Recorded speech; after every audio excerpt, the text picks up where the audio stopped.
afternoon, everybody. I'm Tony Pellegrino, and this is part of a live tech talk we do here on Facebook every Tuesday and Thursday. Thanks for joining me. It's April 20th. Man, the month is just flying by. I'm here to talk about my favorite subject, Jeeping, and show you guys all kinds of cool upgrades you can get for your Wrangler. We've got a lot of stuff to cover today. We're going to talk about Moab. If you missed it this year, Easter Jeep Safari was awesome.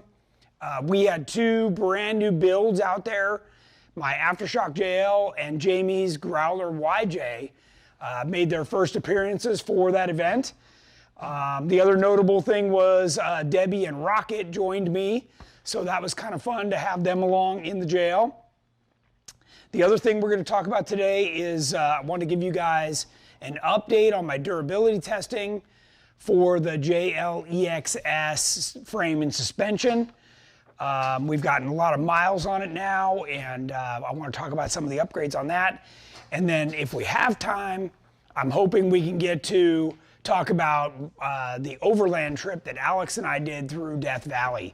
So that was a 900-mile, 3-day bonanza that we had a great time on. So as always, we welcome your questions and comments. Please just type them in and give us as much information as you can. Debbie is here to read the questions. I've got Alex, Jamie, and Richard Garrett has also joined us. Awesome for him to be here as well. If you like our Tech Talk shows, please invite your friends, share this with everybody on Facebook. I'd appreciate that. Our featured product today is our half doors. Actually, the bags for the half doors. This is one of our TJ half doors, and we have PRP make these bags for us, and they drop right in between the supports. They're nice size bags, and it's got a little map and drink holder built into it. They're real heavy duty. They've got nice zippers on them, and they're water resistant or waterproof. I mean, certainly if they get splashed, it keeps everything dry. So those are nice. They're on our website. You can check it out. And something cool, we also offer these for our JK and JL, JT half doors as well. So I was going to grab one of those and bring it over, but we ran out of time. So just wanted to show you guys that stuff. Let's see. Are we ready to go right to this? Yes. Okay. Do we have any questions, comments, anything so far?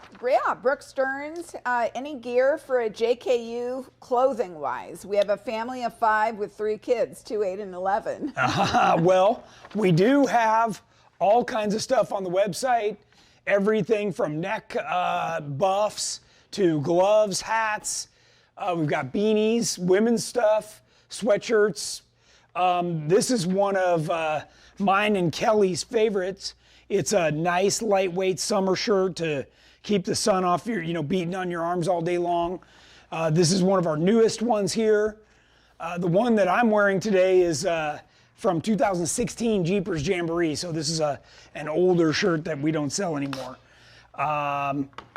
Let's see. We are ready to get going unless you have any other comments, Deb. Kevin Hudson asked if we get a peek at the new JK doors. Not yet. Not yet. Maybe next week. I'll get to that here a little bit later in the show. Okay. So, Alex, I just need to hit play. Enter. The center button. Okay. One more time. All right. So, this is a slideshow that Alex put together for us. Each image is up here for about 4 seconds. We covered a lot of trails. This first day was Hell's Revenge, and really, Jamie's first chance to get the Jeep out. Of course, we had Richard Garrett out there. I had the JL out there for my first chance to drive that. And yeah, the weather was fantastic. You can see the views. We had a great group of guys with us. If you've never been out there, Jamie and I were just checking fluids and kind of looking at everything, make sure it's doing good. If you've never been out here, the Hell's Revenge is classic Moab, red rock soil. This is Hell's Gate. And Craig got in here. Do not put your arm out if you're going to tip over. That's a big no-no. He's lucky it didn't get smashed. Of course, we got a couple of pictures of all the Jeeps while we were out there with the nice background. We really had phenomenal weather. Mickey's Hot Tub, everybody knows this one, super popular. Jeff doing some spotting there of his cousin. And the escalator, yep. That's a good one. That's definitely known to chew some people up. And this is the tip over challenge toward the end. So it's a little bit slippery. And then we're over Potato Salad Hill. The whole group ran over there. Here's Mark going up. This is a lot more slippery. Video does not do this justice. It's very slippery. You really can't even walk down it. It's got fine sand on the rock. And we always go over there to see if somebody's going to toss their salad. It's kind of fun.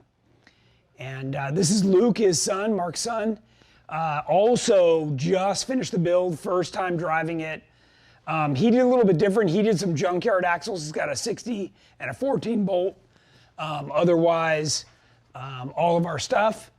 So really his first chance to get out and kind of check it out.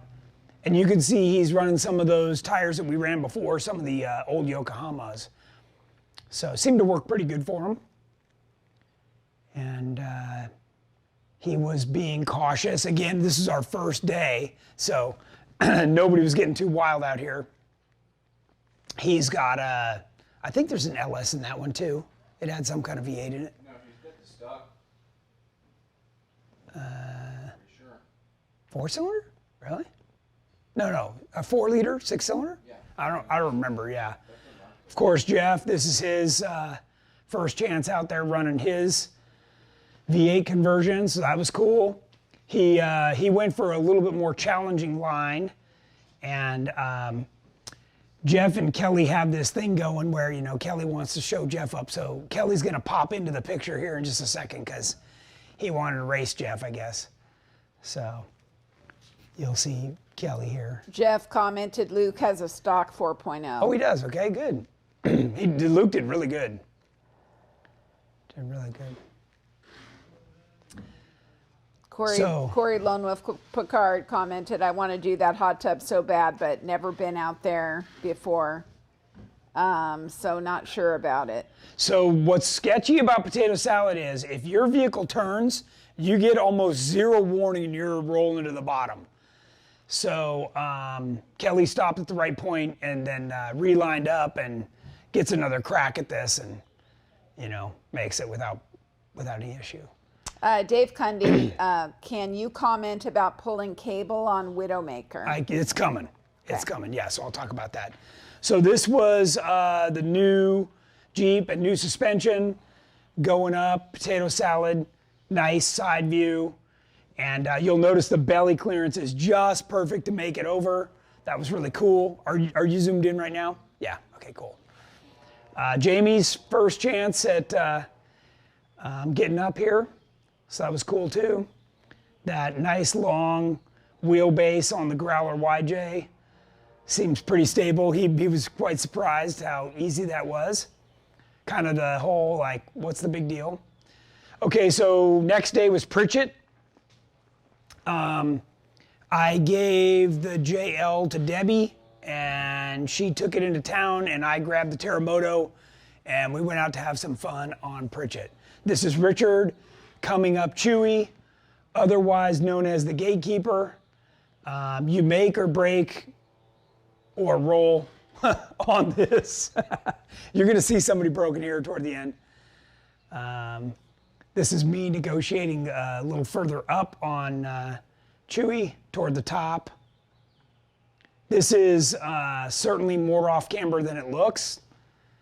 And you don't do anything too fast. This is also kind of slippery, like dirt on the rock. Hey, Tone. Yep. GenRight Dave asked if the hot tub is spooky on a stock wheelbase TJ or if it's even possible. It is possible and darn spooky. I've seen more people flip over backwards in there than I've seen make it.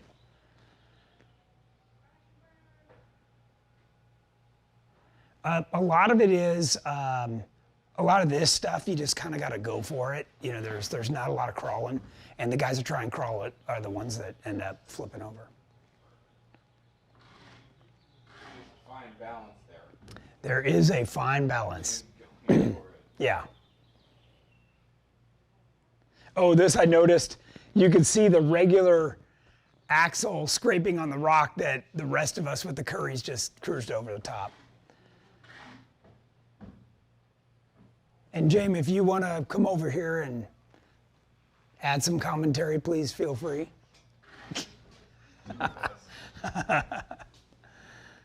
Luke did a great job on this. So Pritchett is the hardest trail of the Moab trails. This is, you know, usually a long day. I think we got started before the sun came up. There's a great picture of Kelly on Chewy. That's the first obstacle. And there's a shot of Jamie coming up. This guy, remember I said make it or break? Yeah, well, drive shaft didn't make it, so. Here we got a few more shots just further along on the trail. This is really a great trail. Lots of good views, obstacles. Again, we had great weather. This is a fun little play area. It's just before Rocker Knocker, and it's usually wet, so you're gonna see Kelly go up it here. So he just drove through the water, and then gooses it up there.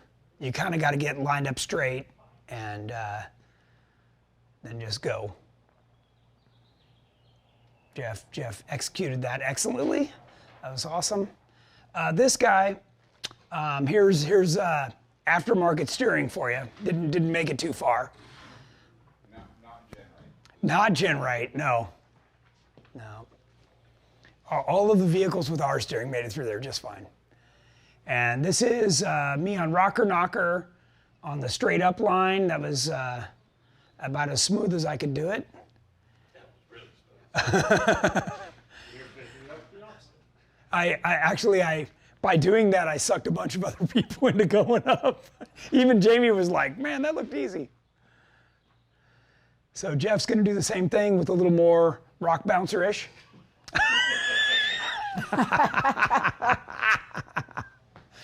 I guess I should have moved forward a little more for him. Okay, Jamie, this is awesome because he does it the traditional way. And it's great that we actually got good video of this. It feels sketchy. And everybody that I spot through here is like, are you sure? Are you sure? But it does work. And if you do it right, it's like driving a paved highway. So watch this, it's pretty cool. You just slowly creep the Jeep along. He's gonna turn into it, drive her a little more. And the Jeep will just walk right along.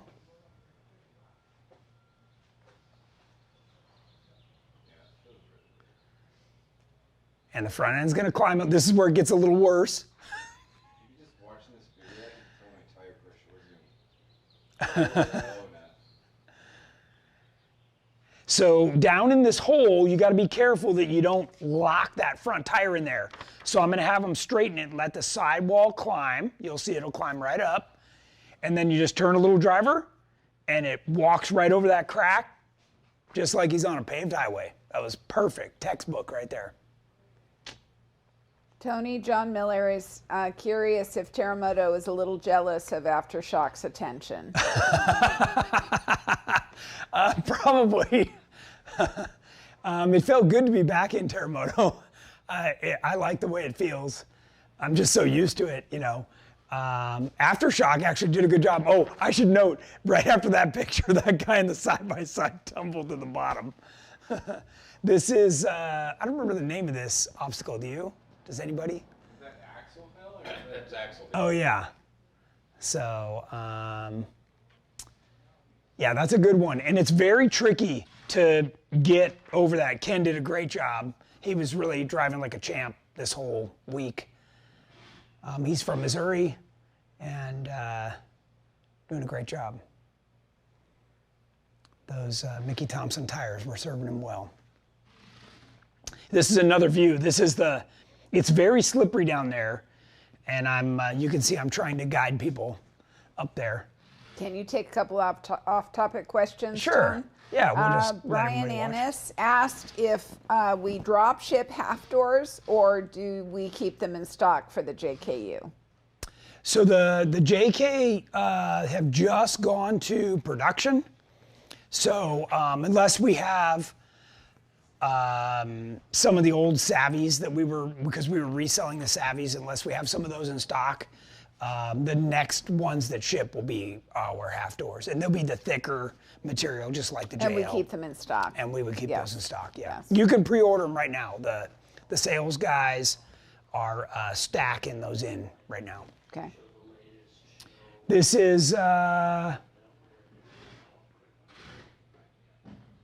this is a different trail. What trail are we on now, Richard? This is the very first obstacle. Oh, Metal Masher. This is metal, Yeah. So this hole was a bit deeper than any of us remembered, but there was plenty of grip, and everybody seemed to get up that pretty easily. So, and again, this is day 3 now, so we're on day 3.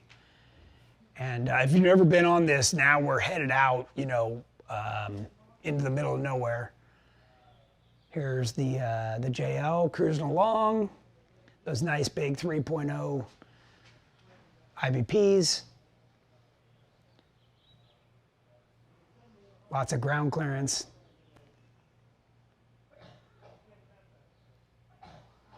I managed to keep it pretty scratch-free the whole week, so not too bad.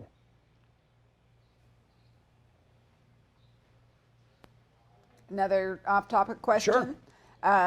Corey Lone Wolf Picard, will a Dometic 95 DZW fridge and a Milwaukee pack-out system fit side by side in the back of a 2013 JKU with the GenRight roll cage? I think it will. So the roll cage doesn't actually impede on that section, so you should be fine.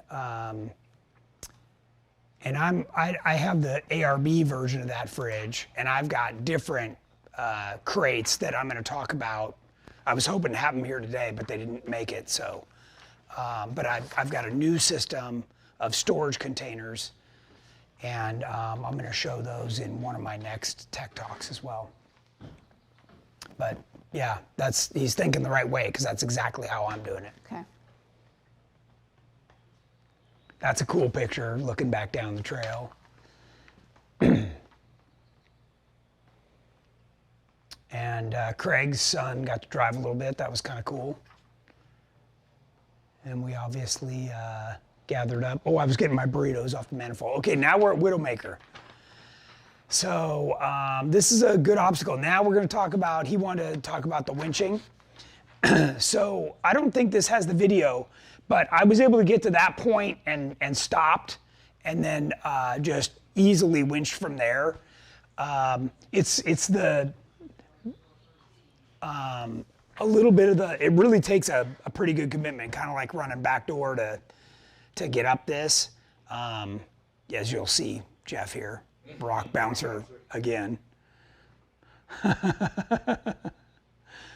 Oh man, I don't know how he made it through the week without breaking a ring and pinion.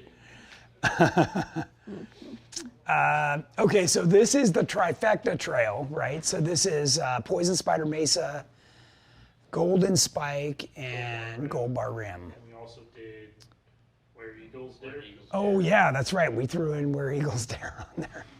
Kind of So- accidentally. We had a good day on that one. Yeah, it was good. And I don't know if I told you guys, but every day Debbie and I cooked burritos on the manifold. So that was a nice lunch each day.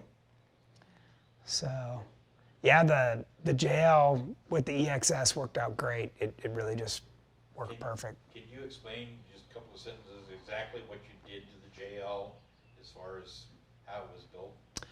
Yeah, so the JL is a completely new frame and coil over suspension. So the factory frame is really thin, and by the time you cut off the brackets and try to weld onto it, you really don't have much to bite to. So we were able to better optimize all the clearance points and get more travel. We're actually getting 13 3/4 inch travel out of the front and 14 out of the rear, so almost perfect balance. And if you have anything, you'd like the rear to be a little more, so that's good. John Brownwood rode with Mark that day. I forgot about that. But we had a great crew. Cameron was there. We really had a good group of guys that day, and we moved along really well. In fact, somebody that we ran into out there said that they saw us at breakfast. So they left like an hour ahead of us, and we caught them on the trail and passed them. So they were like, man, you guys are really moving along. So that's cool. Some nice obstacles there. That's pretty cool. Look at that. It's like straight up. That thing really did good. So I did upgrade to the PSC big box with the RAM assist steering, and that worked out really good. And of course, on that one, I'm running the 40-inch DOT, regular street Baja Boss. So, lots of well-equipped vehicles here. I think there's a video that's going to play of me driving over this crack, yeah. And I want you to notice the bottom is perfectly clean. There isn't a single scratch on this thing. So, I've been able to wheel for a few days. Robert Wilkes asked if you ever got to installing those ball joint deletes on the Terremoto. I did, yes. In fact, I did it right before KOH. What we did during KOH. Yeah, during Oh, it was during. Okay. Yeah, because my ball joints got clapped out. So we did it out there. Oh, there, Richard got the Jeepers Jamboree monkey.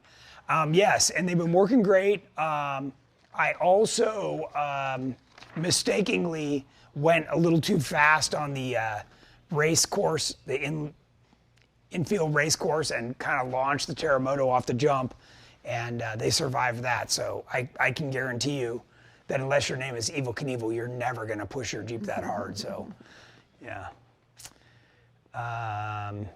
Mitch Moore asked if you're running DOTs or stickies on Aftershock. Yeah, I'm running DOTs. Yep. So I think he is too. I think. I know we didn't get to wheel with Mitch out there, but he was ripping around and having a good time. I think his Jeep's working really good. I saw a lot of pictures of it. That was our lunch stop overlooking the town, really cool. You're like right on the cliff. That's the plutonium cleanup site. That's what that area is known for. Look at the flex, it's awesome. So this was right after the lunch stop, those gnarly drops. And yeah, this is pretty good. That was Eric, right? Yeah. And then we made it to the crack. So there, that first one was Jeff. There's Cameron. We had Craig there. Oh, it looks like Jamie coming through in the Growler. Those two guys are from Colorado, and they were watching every one of our Jeeps come through. They were trying to get everybody to move over to the left. Ah. Where that bigger hole is. Yeah, over there. I'm sure. One of those guys was Dave from LJ Adventure. Oh, yeah. Oh, really?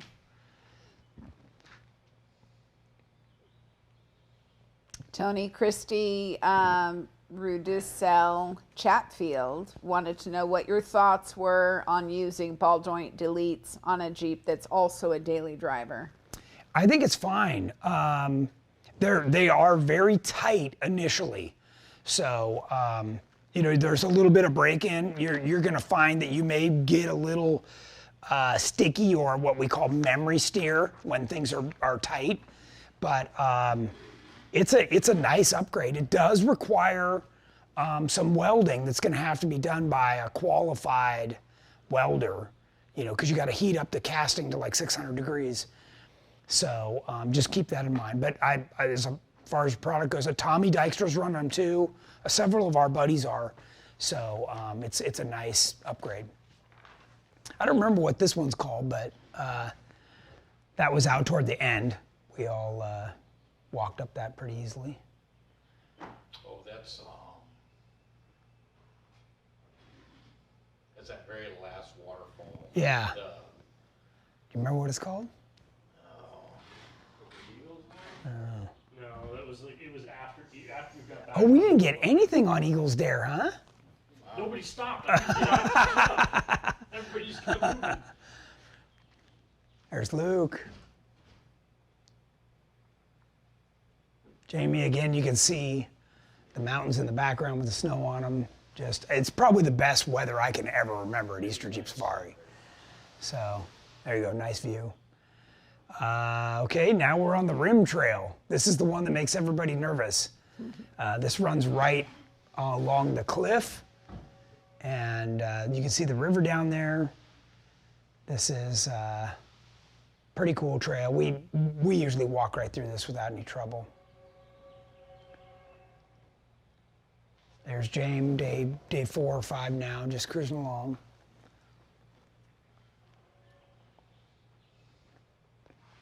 There's definitely a few obstacles. You can see the Aftershock JL there, just soaking up the trail obstacles. Working perfect.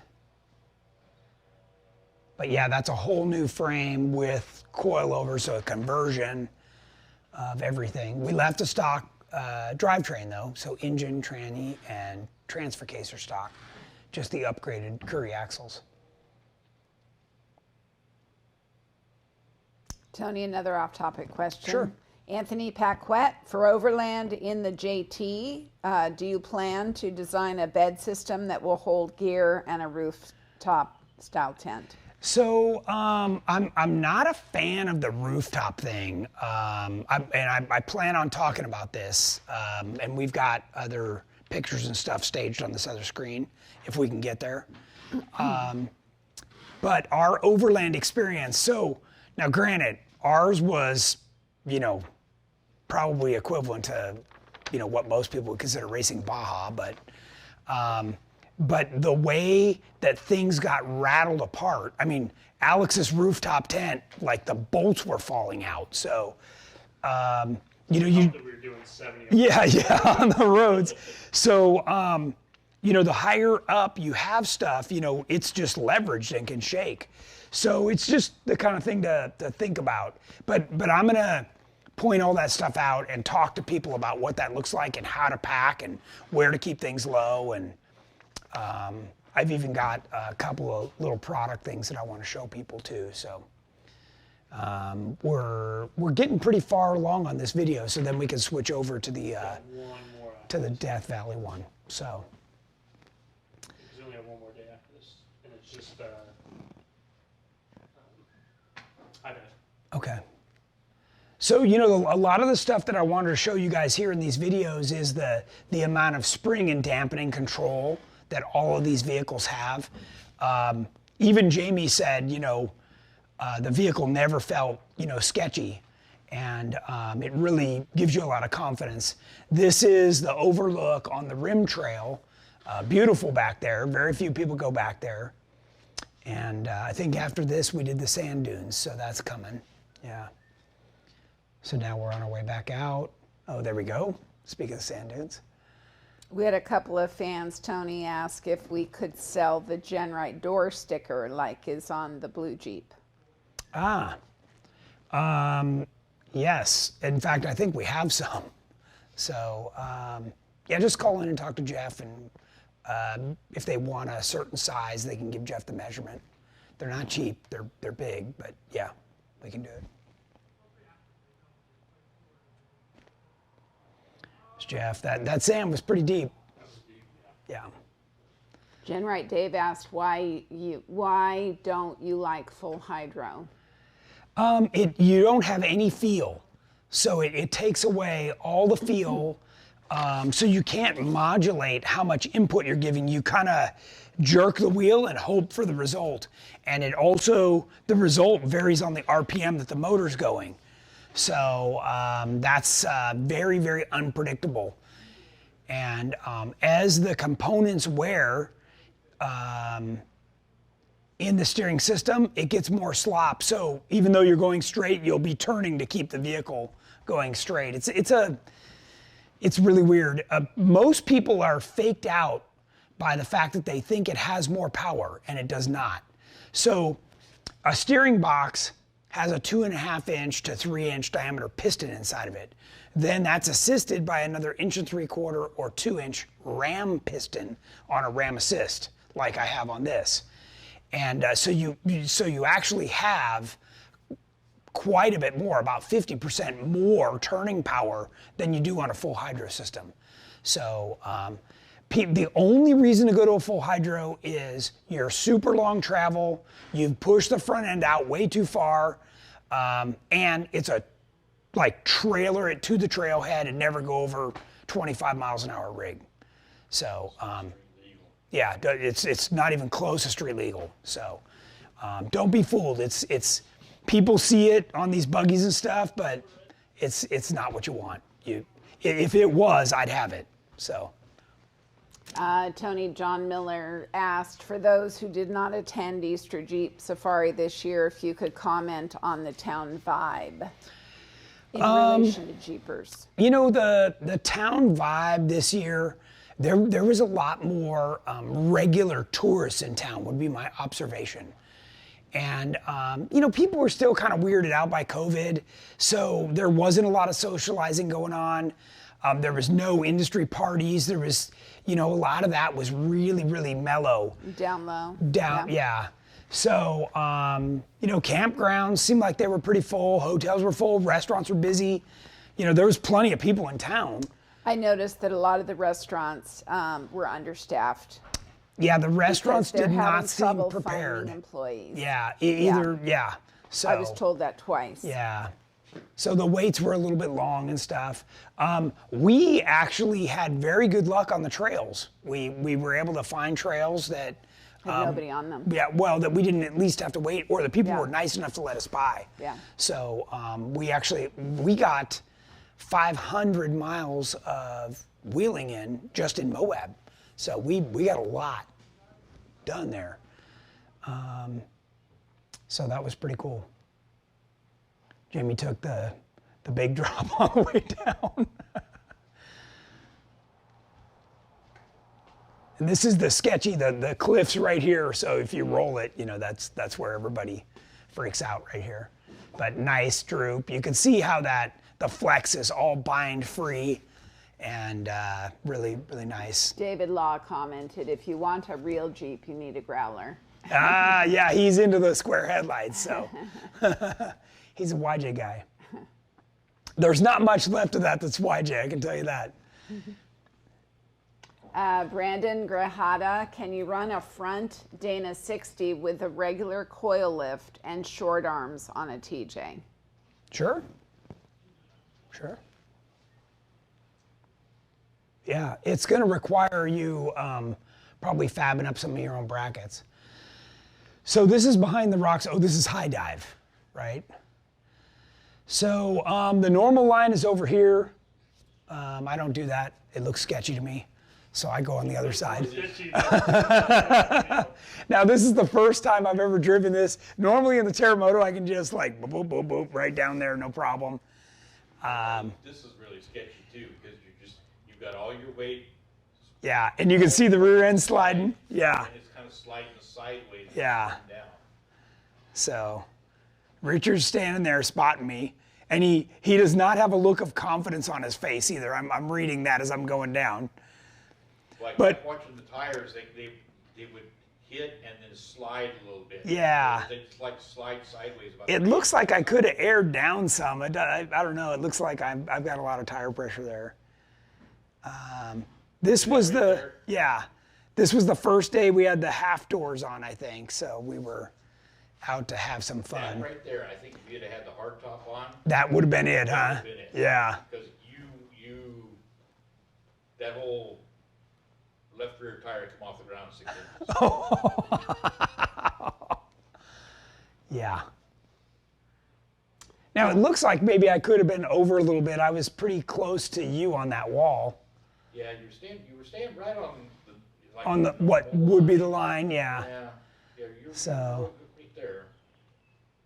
Tony? Yeah. Nathan Ecker asked, so on Hell's Revenge, do you run the whole trail pretty much in 4-low? Yes. Yeah. Yeah, you're in 4-wheel drive. And then you can kind of gauge lockers on or off. Certainly if you're going to try any of the obstacles, Hell's Gate, the hot tubs, any of that stuff, you got to have lockers or you'll slide off the line. So,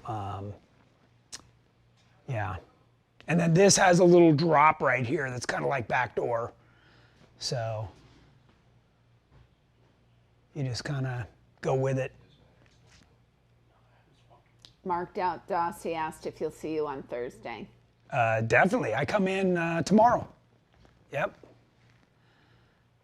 I'll be in Daytona Beach for Jeep Beach tomorrow. I'm gonna swap these real quick. So Okay.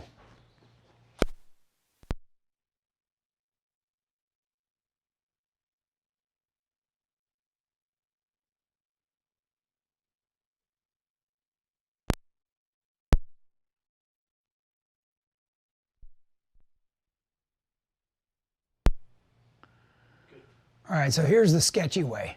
Cameron's gonna show everybody how it's done. So when you come down this, first off, make sure your lockers are on. Because when the wheels get to the bottom, you need to make sure both have drive. And you'll see why in just a second. Kyle Herlihy, heading to Moab for my second time next month. Do you have a list of the top 10 to 15 trails that you would recommend? Yeah, you're looking at Boy, he's ambitious. all of them. Yeah. So this is behind the rocks that we're watching right now, and this is high dive. You can go around this. You do not have to go down this. There is a bypass.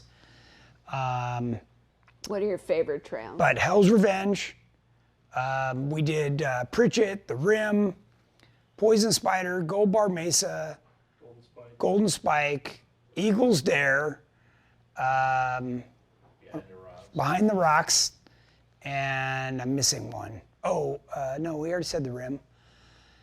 So a lot. we did the pickle and The Pickle and 3D and Metal Masher was the other one. there's also steel benders.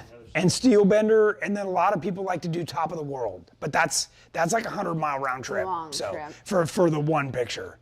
So, and then depending on how equipped your vehicle is, like the easier ones would be like Rose Garden Hill, and certainly if you go off of Easter Jeep Safari, you can pretty much wheel all these all the time. So.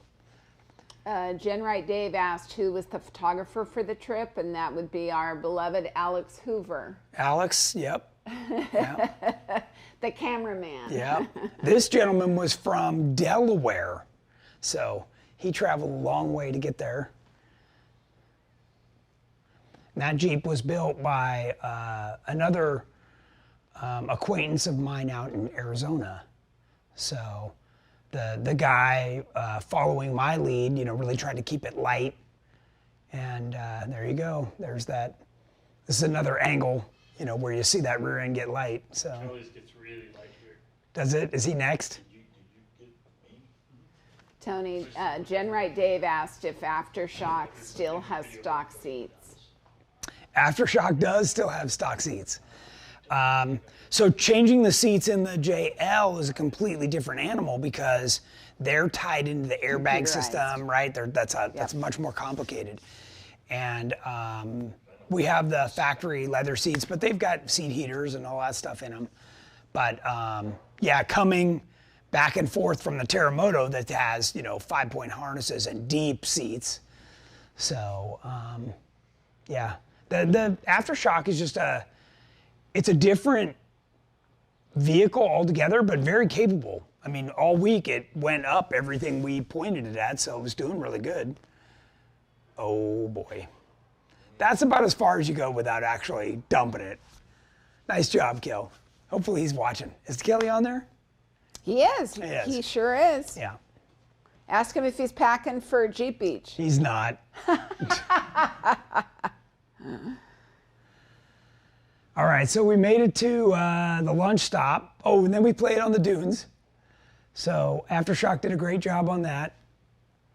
That's it was kind of bumpy toward the end, right about where Jeff is. It's pretty bumpy down there, but still super fun.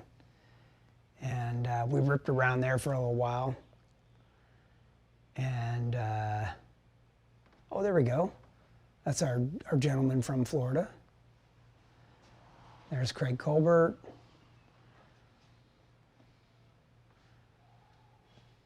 Too much fun. All right, so then we did Jeep Night at Dixie. So we had a meet and greet there. We had lots of people show up. It was totally cool. We had all the GenRight rigs. There's Bear Rand, that red one is his four-door JK that Dixie just finished recently. So that was pretty cool. And then, oh, now we're in Sand Hollow because I left from there and went to Sand Hollow. So this is, what was the name of this trail? This was a tricky one though, because this obstacle, you got to go up and turn. So once you make that turn, your options to back up are non-existent without rolling. This is, You know the name of this one? But this is a great example of, you know, like how capable the Aftershock really is. It just, this is a good trail. you know, walked through this stuff, yeah. So, and that's a good climb right there. Tony, Richard Jadlowski asked if you ran El Dorado while you were in Moab. We did not. The whole BFE area was closed because Ultra 4 was having a race over there. So normally we would. Oh, was this our night run? Just like the three foes. Ah, gotcha. Yeah, we went out with Adam Pfeiffer and a couple other people, so that was cool. All right, so now we're over here. All right, let's switch gears. What do I need to do to get this one going? This is like normal now. Oh, it is. Okay. So, Tony, Kevin Kerwin asked if you can say any more about the issues converting to aftermarket PRP seats in the JL. well, I mean, even PRP just makes seat covers. So, you know, even for what I've done in, are you zoomed in over here? Let's zoom in so I can talk about this a little bit. You know, I've already turned off the rear sensors, the sway bar, the auto start. You know, I've disabled a whole bunch of stuff already to make this, you know, work, right? The new vehicles are very computerized, and it's not like the old days where the ABS was a separate module. Now the ABS is integrated into the traction control. Like it's a whole nother animal. So to be able to modify the vehicle like we're doing is quite an undertaking. So if you choose the JL platform and you want to, you know, do an aluminum dash and extra seats and all that stuff, you might want to think twice and go back to the JK. So even in the JK, you're going to have to do like I did in the Terramoto and just gut it and start over. But at least you're starting with a $20,000 Jeep instead of a $65,000 Jeep. So something to keep in mind. Anyways, one of the things that we wanted to prove, everybody always talks about how once you go to coilovers, the vehicle's not streetable anymore. And that is absolute BS with a GenRight kit. Our vehicles have to, it's part of my standard, have to be able to drive on the street and off-road, so on and off-road. So Alex and I took off on a 900-mile trip. I have 500, I weighed it when I got back, 500 pounds of stuff in that Jeep and drove the whole way. So this is a combination of road, on and off-road. And we were headed to Death Valley. We stopped in Olancha Dunes, obviously an open off-highway vehicle area. I ripped around the dunes again a little bit. Then we headed out toward Titus Canyon, which was pretty cool, in Death Valley. And that was fun. And we did a bunch of, you know, Alex is like the full overlander, and I had a little tent and stuff. That looks like we were either just got there or packing, but we had fully set up camp that night. And here we are. This is the hot springs that are there in the middle of nowhere. We just left there and we're headed out. You can see it's quite rocky, and this really gave me a chance to rattle the suspension. So the day before, we were on a little fire road that ran all the way along here, and just really a great chance to kind of rattle it all. And this is what I was talking about on the other gentleman's comment, honey, about, you know, packing and rooftop tents and stuff. So really keeping everything as low as you can is super important. The next thing I wanted to talk about was and this is the kind of stuff I just take for granted, right? And our viewers, I wanted to point out the entire time, so neither Alex nor I had a spare tire, okay? And I wanted to point out the kind of rock that you can and can't run over, okay? So, and part of it depends on how fast you're going. So if you're going very slow, if you're going 4 or 5 miles an hour, you can run over pretty much anything, okay? But the moment you start stepping that up, you're asking for a flat tire. So obviously this has got a little rubber on it, and this is the kind of rock that kind of equal both ways. You know, you can run that over. Depending on the tire size, if you're on a 35 and you're aired down a little bit, you could actually compress all the way down to the rim and actually get a little bit of a rim dinger. So I wanted to point this out.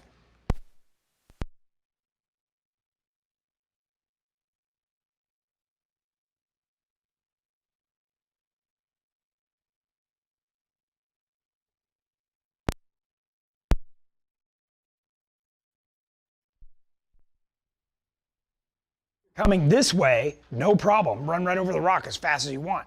Going this way, that's got a bit of a biter to it. So you want to be very careful on that and what that looks like, especially if you're hitting it going faster. Here's some other, you know, random rocks, right? So you've got some embedded rocks, you've got some loose rocks, right, that are out here.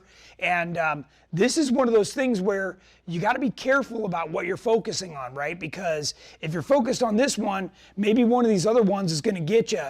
So we found ourselves really having to pay attention when we were out on the trail.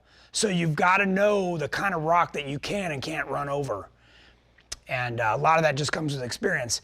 You know, a lot of these are just off to the side in the bushes, so you got to make sure you're keeping an eye on those. You know, here's another, you know, well-embedded one. Again, if you're coming from this direction, which, by the way, these trails are run both ways. So, you know, if you're coming this way, no problem. But going this way, you're gonna feel that for sure. You can see here, you know, this is just a nice view. This is the trail we're on, but a beautiful view out to the Saline Valley. So if you ever get a chance to get out here, I highly recommend it. And let's see. Okay, so here's a perfect example of, you know, one of the trails out there. And like these, you know, no big deal, right? Obviously, you got a couple like hiding the bushes. So, you know, you clip that one, you're going to get a flat tire. You're going to break the steering or something's going to happen out there. And what you got to be careful of is there's more hiding here in the bushes. So as you're zipping along here, you don't want to get too out of control and start sliding sideways and stuff. You can definitely tear a firewall or sidewall, sorry. So again, I just zoomed in a little bit more because this picture I wanted to tell you, you need to know what size rock you can drive over with your rear axle, okay? So if you're on 33s, you know, you might clip that, okay? So you've got to kind of figure that out, and maybe you could move over a little bit and miss it, but you don't want to be ripping along at 30 miles an hour and clip that. You're going to end up with oil on the ground and it's going to be the end of your trip. This was another, you know, kind of a road that was much smoother and you could really haul on if you wanted to, or stop and take in the views. It was pretty nice. Okay, so here was a good example of, you know, a bigger rock that would definitely give you a flat hiding in the shadow. And what happens is you're kind of focused on these, so you tend to kind of go over that way, but then you got to rip it back, and then you got this guy over here. So, you know, really, again, if you're going slow, no problem. But the moment you want to just go 20 miles an hour, that starts to get very challenging. Again, some more, you know, now you mix in a cactus and other big rocks, you know. And if you're going fast, you know, this kind of rock and dirt will just mush away, you know, as you can see it kind of does. And it's pretty easy to lose control. Again, here's another guy just hiding right in that shadow. I'm telling you, those are the ones that'll bite you all day long. And again, another set where, you know, you got to pick your way. And that one's pretty big. So, you know, maybe even if you're on 35s or 37s, you know, you could still clip something. So again, you got to know what size rock you can comfortably run over without punching a hole in your differential. Again, you know, I'm always cognizant of rocks that look like this. They're a little bit more volcanic. And what I do is when I come up on rocks like this, I make sure the tread of my tire, your tread is very, very strong. Your sidewalls are not as strong. And I make sure that I'm under power. I don't want to be decelerating because then you put a lot more pressure between the rock and the tire. So you just want a nice smooth acceleration, and you'll go right over that stuff without any trouble at all. Again, just another, you know, nice road that you can blip along on. That's Alex cruising along, and we're headed out. I can't even remember the name of those big sand dunes. They're huge. I don't know, they're 20, 30 stories tall. I mean, they're big. And more rocks, more roads, you know, where you can kind of rip along. And that's it. Okay, so now I do want to, if we can go on to this, Alex. So recently I found this little light. Let me grab the box. I found this little light at Home Depot. It's from Hampton Bay. And what I like about this light is it's got built-in solar, it's got LEDs, and it's magnetic and it clips. So when you get to camp, this is a super versatile light that you can clip onto your drip rail, onto a branch, you know, you can magnetic it right to the side of your vehicle or under your vehicle. So these are only $10, and it's got everything built in, including the light sensor. So, you know, if it sees light, it turns off. If it gets dark, it turns on. So pretty easy. And it's got a nice soft light, so you're not overexposing your eye when you're in camp. So highly recommend that. I wanted to point that out. And I also built a little washing station that's got a foot pump, and I'll bring that and talk about that, including those bins and how to pack. So right now, as a result of that trip, I've got the shocks off the aftershock. They're back down at King, and they're getting revalved. They're putting in a little bit different flutter stack inside there. So on the little choppy fire roads, what they call washboard roads, it's gonna soak that up a little bit more. So this is all part of how I get the valving dialed in, and then when you guys buy the shocks, they're already pretty well set and you should be good to go. So more questions on that stuff, Deb? A few questions. Okay, we got a few minutes, so. Okay, Jeff Lone, can you safely run harnesses with stock seats? It's a little bit more difficult. Shane does it, and what he ends up having to do is we put a zip tie across the two, you know, to hold them so they don't fall off your shoulders. Behind the seat, yeah. Like right by the headrest, you know, so it helps to keep them up on there. And, you know, in our cages, we've got a bar that runs across. In fact, this is the Jeep right here. So you can see he's got the harnesses with the factory seats. So you just got to keep them from falling off. But he's got a harness bar built into our cage. So, you know, that's another trick. So if you don't have a harness bar and you still have stock seats, we sell a universal kit that's bent, and then you can clamp it or weld it or whatever you want to do. So you're gonna need a harness bar that can only be, I think it's 8 degrees is the allowed fall technically from your shoulders. So it does get a little technical. You can't just run that thing or back down to the floor or anything because you'll compress your back. And we talked about that in one of the other lives where the lap belt with the 5th point is what does all the work, and these just keep you from bouncing forward and knocking your teeth out on the steering wheel. So just keep that in mind. Kevin Kerwin, Val addressed this, but I thought you might want Sure. to also. Kevin Kerwin, in Virginia, where I live, requires street legal vehicles to have exhaust that exits out the rear of the vehicle. Yep. Is that possible with the GenRight rear-mounted gas tank? Any pictures you could share of different exhaust setups that would do that? I have a JL. Okay. So the question was about running the exhaust out the rear. It is totally possible, and what we end up doing is it takes a little bit of snaking, but you run it underneath the frame right in the back. Is it more likely that you get smashed between the ground and the frame? Yeah, but if that's your law, that's what it is. And by the way, they do that back there because it's a colder environment. Vehicles typically have the choke on longer, and they don't want people in a sealed vehicle getting carbon monoxide poisoning. So, a lot of our vehicles are open or we have the windows down because the weather's nicer. So that's why they do that. And it's fine, having it run out the back is great if you can do it, for sure. What else you got? While Debbie's looking up the question, there's a couple of views. don't forget that we've got a whole bunch of these tech talks and other videos over on YouTube. Of course, you know about us, you're on Facebook, and then we do a lot of stuff over on Instagram too, so. She's Turning into an overlander. I don't know. Well, I think it was important to show our customers it's possible, and I wanted to, back to what you were talking about with what we did on this Jeep. I wanted to go into this JL build in stages, right? So I kind of wanted to do it basic, right? And then we'll come up a little more, we'll do the body armor and the fenders and the rockers and stuff. And kind of step that thing through. A lot of people are messaging me, when are you going to put a V8 in and stuff? And my intention is to keep it this way for a few years for sure.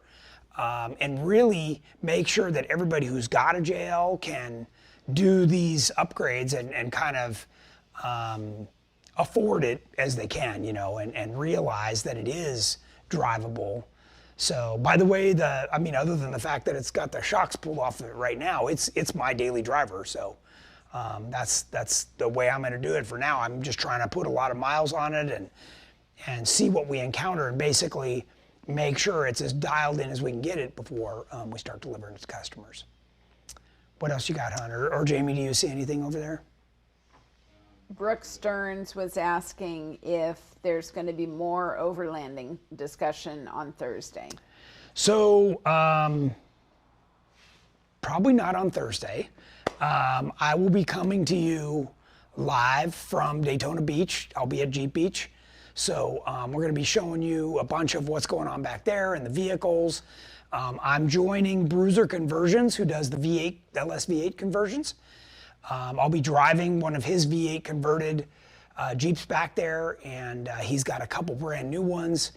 And we'll be at the Speedway, so if you're watching this and you're back there, I'll be at the Bruiser Conversions booth and talking to people and talking about GenRight and talking about Bruiser. So we are going to get approved here to do the Bruiser conversions here at GenRight. So I'll be putting one of their LS conversions in a black JK we've got out back. So that's going to be one of our first ones to do that. So yeah, lots of cool stuff going on.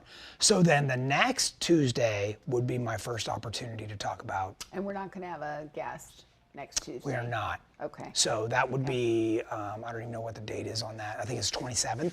Yeah. So on the 27th, I'll get the aftershock back in here, and we could talk about some of that.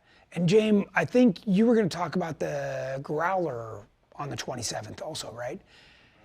Because on the 29th, we've got Yukon as our guest.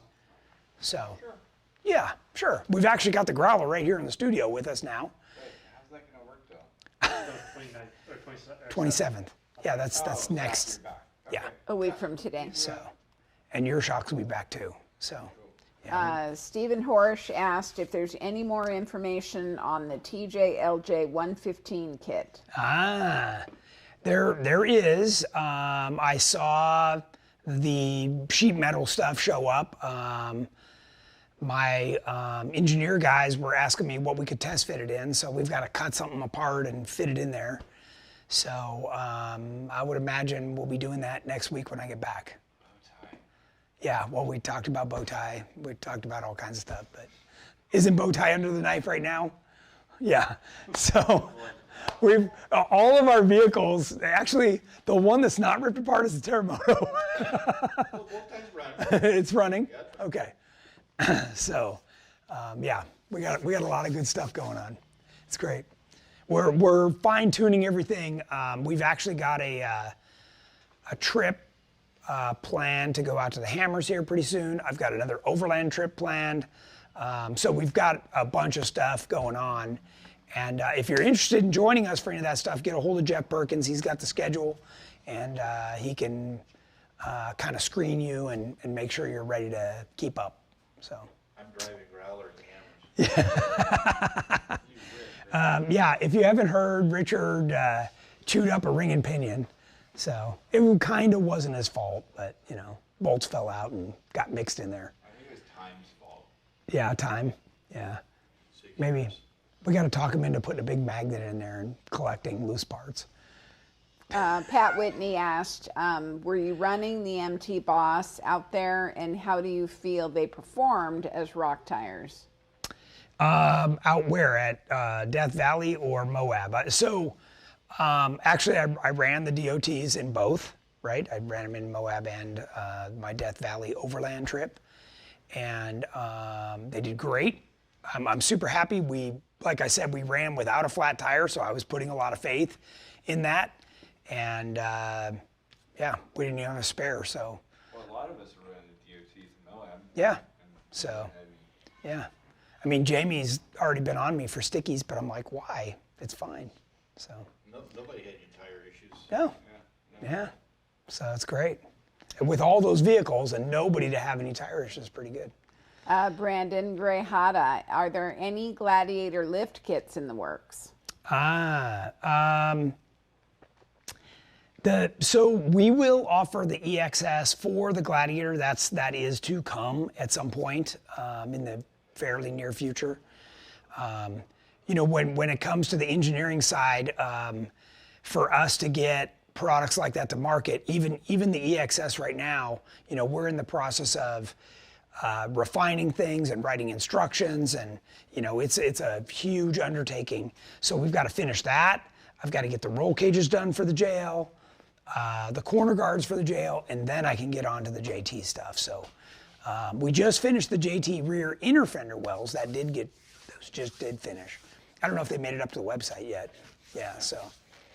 Corey Lone Wolf Picard suggested that perhaps you can get Brad from Trail Recon in as a guest speaker about overlanding and packaging gear. Sure, yeah. In fact, I forgot about him, but I did invite another overland company, so maybe I'll reach out to that guy too. So I definitely have some strong feelings and suggestions on that whole thing. So when I've actually got the vehicle here and I can show you stuff, then we'll be able to have a little better conversation. So, but Alex and I were faced with, you know, shade and, you know, all the different things. So yeah. It's a good conversation to have. And you got to carry a lot of stuff, so you're heavy. So. That's it. Yeah, we did pretty good. Oh, we're a little past time. Yeah. Okay, well, as usual, thanks everybody for joining us. Join me on Thursday. I will be coming to you live from Daytona Beach, Jeep Beach. There, it's gonna be fun. There's lots to see down there. I'm sure it's gonna be hotter than bejesus. So I'll have sunscreen on and flip-flops, so should be fun. And look forward to talking to you then. So we will see you then.